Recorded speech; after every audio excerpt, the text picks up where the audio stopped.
Auzu billahi minash shaitanir rajim. Bismillahir rahmanir rahim. Monsieur le Président de l'Assemblée nationale, Monsieur le Premier ministre, chers collègues, honorables députés, assalamu alaikum wa rahmatullah. Monsieur le Premier ministre, merci ci occasion bi nga ñu jox pour leeral Sénégalais yi à travers question bi nga xam ne honorable député Fodé Mané moom la posé sur la connectivité mu indi diagnostic bu am solo concernant l'état de la connectivité dans notre pays ma bëgg ko rek yokkal ci diagnostic bu mu joxe pour wax ko ne que au moment où on parle il y a 7 millions de Sénégalais qui n'ont pas accès à Internet wax na ci zone blanche yi ndax nan la état du Sénégal pour indi ay saafara pour mën ko éradiquer ñu wax rek la réalité dans notre pays aujourd'hui c'est qu'il y a plus de 500 zones blanches zone blanche bu ñu ko déggee mooy zone boo xam ne wala localité yoo xam ne mësul am Internet ñu amaat ci loo xam ne tollu na ci 800 localités yoo xam ne bu ñu amee connexion bi joxewul opportunité yi nga xam ne moom la Internet di joxe loolu bu ñu ko xaymaa mu toll ci plus de 1000 localités yoo xam ne daanaka mën nañu wax ne am ne face à cela ñu am également bu ñu ko xaymaa ci en termes de pourcentage ñu gis ne li ñu am ci ay opérateurs téléphoniques yi nga xam ne ñooy tax ñu am Internet ñu am investissement yoo xam ne yu am solo la ñu def ko depuis Sénégal bu mu nekkee Sénégal malgré cela en 2026 le taux de pénétration Internet fixe dépassé wul 40%. Face à cela nag état du Sénégal mu am question bu am solo bu mu posé est-ce que dañuy xaar ba 2055 pour espérer am 80% de la connectivité sur le territoire et je pense que la réponse qui a été donnée à travers la question qui a été posée c'est que c'est non. Face à cela état du Sénégal am ñaari taxawaay bi ci njëkk mooy am une ambition forte yàgg nañu ñëw fii je pense que bu ñu amee 100 questions ci députés yi les 99 c'est que awma connexion sama dëkk awma connexion sunu localité wala connexion bi cher na premier ministre ngeen gis ko à chaque fois bu demee ci gox-goxaan yi amul fenn fu muy dugg bu ñu ko laajee courant dinañ ko laaj aussi connexion président de la République am ambition ak une vision boo xam ne dem na ba wax ne dañu war a constitutionnaliser l'accès à Internet loolu nag mu indi ci loo xam ne état du Sénégal ñëwul pour opposer technologie yi nga xam ne moom moo am tey dañu am li ma ko waxee 40% pour ñu yeggale résorber le gap bi nga xam ne état du Sénégal am na ko benn solution lu ñu am ci gaaw bu tax non seulement ñu répondre aux satisfactions des populations mais également ambition bi nga xam ne Sénégal am na ko à travers le gouvernement de Ousmane Sonko dige yi nga xam ne dige woon nañ ko pour asseoir ce qu'on appelle la connectivité universelle chose que notre pays n'a pas réussi en 60 ans d'existence qu'on a pu le réussir en moins de 24 mois et ça je pense que c'est une avancée technologique et stratégique pour notre pays pour ñëw ci question yi par rapport ak l'arrivée opérateur bi nga xam ne moom la honorable Fodé Mané tudd léegi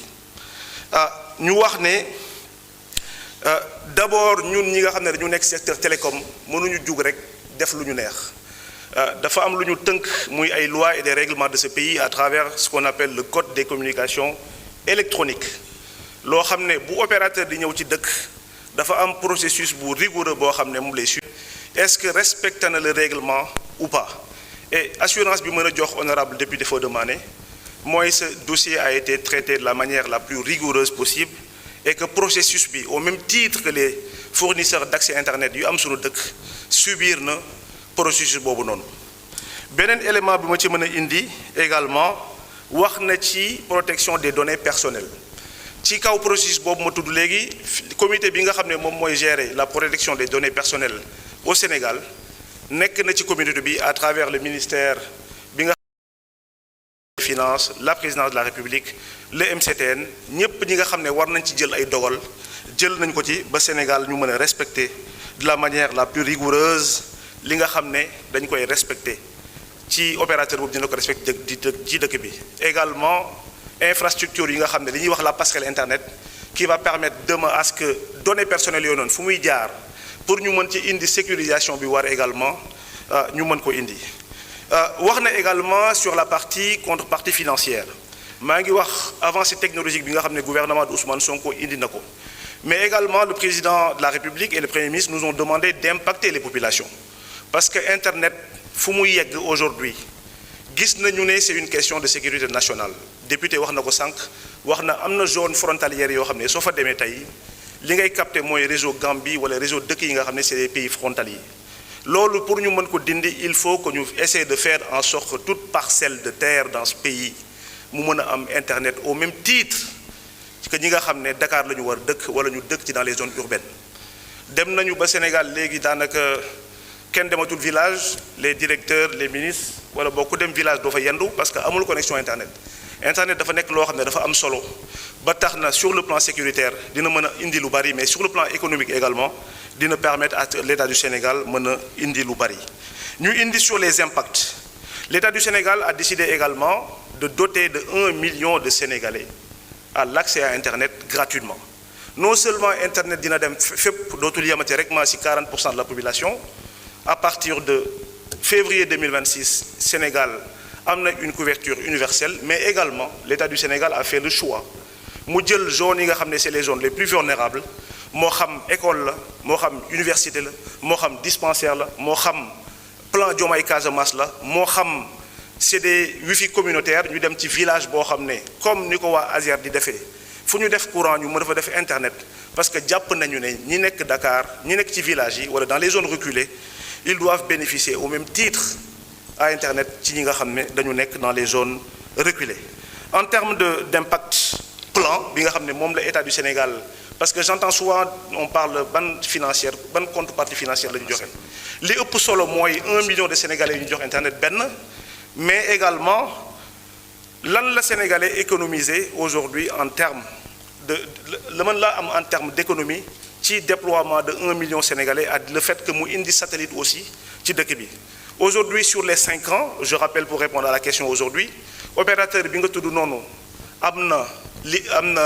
autorisation c'est pas une licence boo xam ne 5 années la durée mais ci 5 années yooyu na à la fin de chaque année dinañu càmbar pour xool obligation yi nga xam ne jël na ko à travers le Sénégal à travers le code des communications électroniques à travers le régulateur qui est la RTP ndax respecté na ko ou pas bu ñu tollee ci loolu mu am une économie boo xam ne d'échelle de 64 milliards que l'État du Sénégal va économiser sur 5 ans et qui leur a permis en même temps mu jox Sénégal yi nga xam ne peut-être seen loxo jotul seen ginnaaw noonu ñu jox leen ci toll ci 1 million de Sénégal moo xam ci collectivité territoriale yi lay doon moo xam ci àll bi fépp dañ foofu Internet et faire bénéficier inch'Allah 1 million de Sénégalais l'accès à Internet. Pour finir monsieur le Premier ministre par rapport ak wàllum cybersécurité bi juste rek pour wax ne honorable député Starlink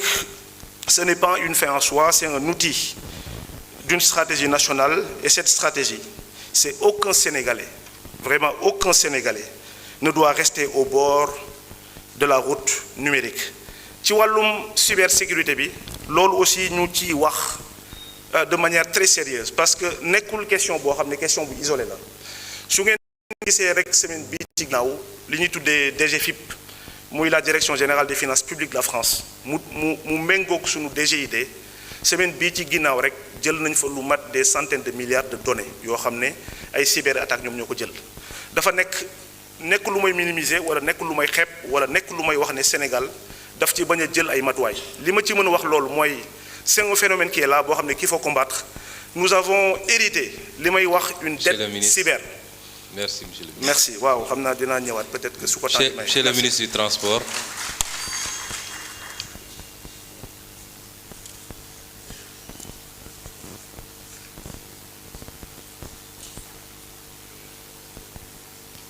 Vous avez 5 minutes, monsieur le ministre.